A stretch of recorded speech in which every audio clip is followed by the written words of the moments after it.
Hi and welcome back to the course. So in the last video we had a look at some magic here where we would be able to insert things into the database simply by calling database.insert.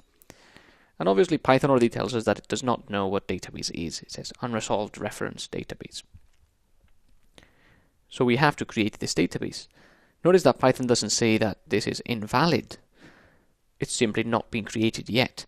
So what we'll do is we're going to go not into our models, but outside of our models and create a new Python file called database. And in here, we're going to create a class database that is also coming from object. Now, let me take a wee second to explain what this is. Basically, what we're doing here is we're saying this class database that I'm creating, remember that class is a definition of a type of thing in the real world.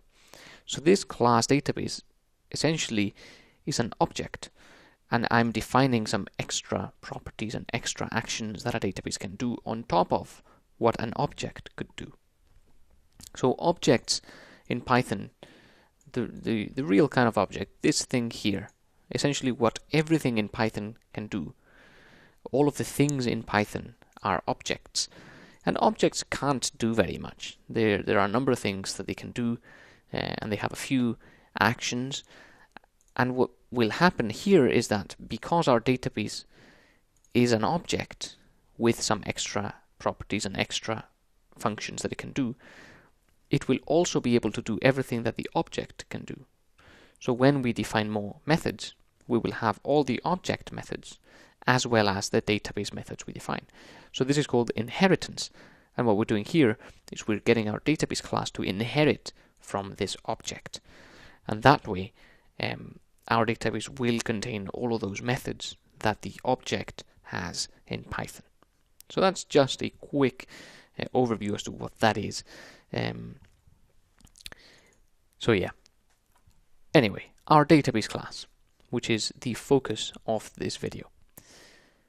The database has a number of things that it needs in order to connect to a database. The first thing it needs is a URI, a Universal Resource Identifier. And this URI is going to be the MongoDB address. So, as you know, this is MongoDB //127.0.0.1 27017. Sorry about that. 27017, which is the port number. And we're also going to need a database. And now let me explain exactly what this is. Normally, we would be defining variables in the init method. And we would have self-URI equals something and self.database equals none. And what this would do, it would say database. I'm going to create a new object of type database, and this database object is going to have its own specific URI and its own specific database. So if we create two database objects, they could have different URIs and different databases. And I think that makes sense up to now, and if it doesn't, then you may want to watch a couple of videos before. But anyway, so these two database objects have these two different URIs and these two different databases. But really that's not what we want in this case.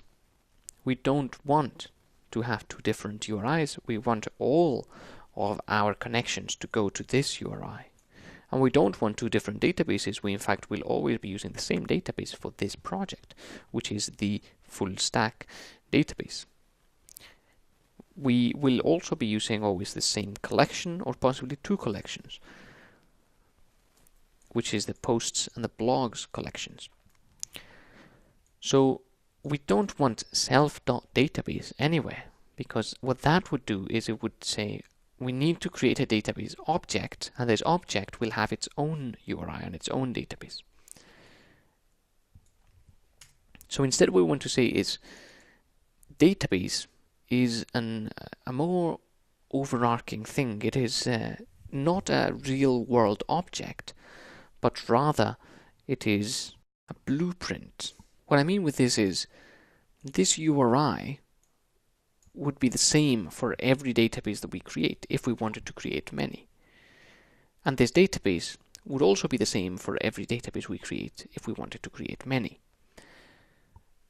So I'm going to put a link under the video that will explain this in more depth, and that will help you understand, so that we don't, essentially I don't bore you talking about these sort of things. But just imagine that we had multiple objects of type database. The URI would be the same for all of them. That is what this static property is. It is a property that is shared among all objects of a class. So instead of them each having their own URI, they would all have the same URI. And that's what we would want, because we always want to be connecting to the same MongoD instance. We always want to be connecting to the local instance. So we have no use for any object-only properties, or also called instance properties. We don't want to be creating objects that have their own anything. All objects are only going to use this URI and this database. So really we don't need an init method at all, because we're not initializing any objects. We're not going to be initializing objects at all. Instead, what I'm going to create is an initialize method, and this is not a Python only thing, and I'm going to remove the self keyword from the beginning. And what I'm going to do is I'm going to say client, which is my variable, is pymongo.mongoclient, and I'm going to have to import pymongo. And now in this bracket I want to put this URI here, but notice how it doesn't let me, because it says it is an unresolved reference. And that is because the only way to access this URI is through the database class. So if we say database.uri, now it knows that this URI lives in a database. So we can access things via self, and that is the object's value. So different URIs for each object would be accessed via self.uri. If we have a class URI, which is called the static property or static variable, then we need to access it through the database class. So at no point can we simply do URI unless the URI is defined inside the method. So database.uri, and that works. And something else we have to do is we have to tell Python that we're not going to be using self.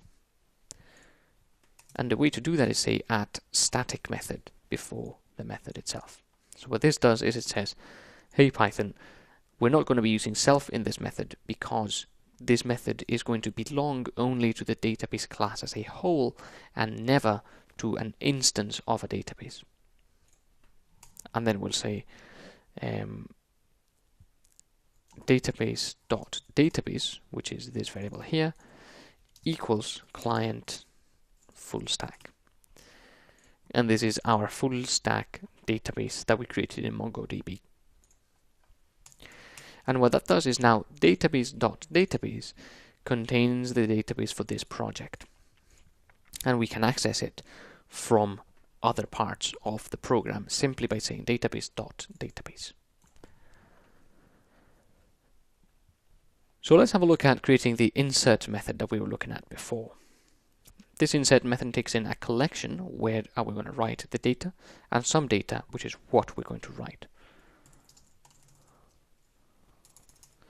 So once again, this insert method, the only thing it's going to do is it's going to say database.database and then collection.insert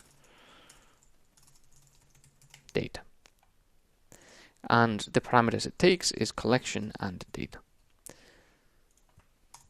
So what we're going to do here is we're going to give this insert method a collection, and what we're going to get is that collection first of all, and then we're going to insert data into that collection, and the data that we're going to insert is the thing that we pass the method. And once again, we need to make this method static as well. And now what we can do is copy this and paste it a couple of times and change it to find and find one. Find and find one.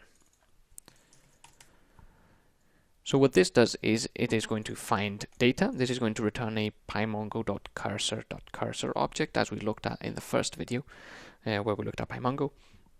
And this find one method is not going to return a cursor actually, because if you remember, the cursor was used to start at the beginning of the collection and then go through each of the elements one by one. The find one method, what it does is it gets the first element that gets returned by the cursor and then gives that to us. So it doesn't return a cursor, it actually returns the JSON object that is stored in the database directly. So when we're finding one, we're not really finding data. What we're doing is we're performing a query. So I'm going to press Shift F6 and rename these things to query. And notice how these variables get renamed as well. And this is our database class now ready to be used. So if we go to our post and we import this, notice that it likes that and it thinks that is an acceptable thing to do. So now the collection variable, which is this one, and the data parameter, which is this one, now get passed into the insert method, which puts the data in the database. Just quickly going over what is happening again. We're defining a URI and a database as being class or static variables. This means that all database objects are indeed, the whole database class has these two variables stored in it. Any database objects that we create will also have these two values. Because we're never creating any database objects, we don't need to, because we've got the values that we need here. We can simply skip the init method entirely and not use self at all, and simply use static methods. The static methods can use these values by simply saying database.uri, and that gets this value. Database.database gets this value. Notice that we can also say database.uri from other classes as well if we wanted to. And then what we're doing in an initialize method is saying get me a client with database.uri, which is this one, and then get me the database that we're going to be using, which is the full stack database. Now that we're initialized, remember we will have to call this at the beginning of our program. When we're initialized, database.database will contain the database that we're using, the full stack database. So then we can say database, get me the collection and put some data in it. And the collection will be, in this case, posts, and the data will be self.json. In our app.py at the very beginning, we'll have to say database.initialize. We will have to import this. Now we will have to do this so that the database calls pymongo.mongo client and then gets the URI and initializes the database itself. So things are getting a bit more complicated now, but hopefully you're hanging in there. This object-oriented programming gets a bit difficult when we introduce these static properties here as well.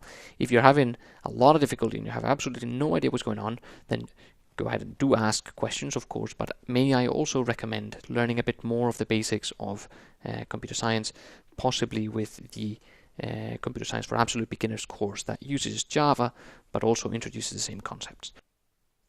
One thing to remember before we continue, however, is to make sure that these methods are not only performing the search, but also returning a value from it. If not, they will be performing the search and then returning none, which is the default, and we will never be able to find any data from these two methods. This method does not have to return anything because it simply puts something into the database and does not expect anything back. If you are confident that you know what's going on, or at least you kind of get it, then please do move on. Ask all the questions you need. That's why we've got the private group in Slack for it, and I'll be glad to help you out with it. And let's move on into the next video where we're going to be continuing our post object class, and then after that creating our blog. So I'll see you in the next one.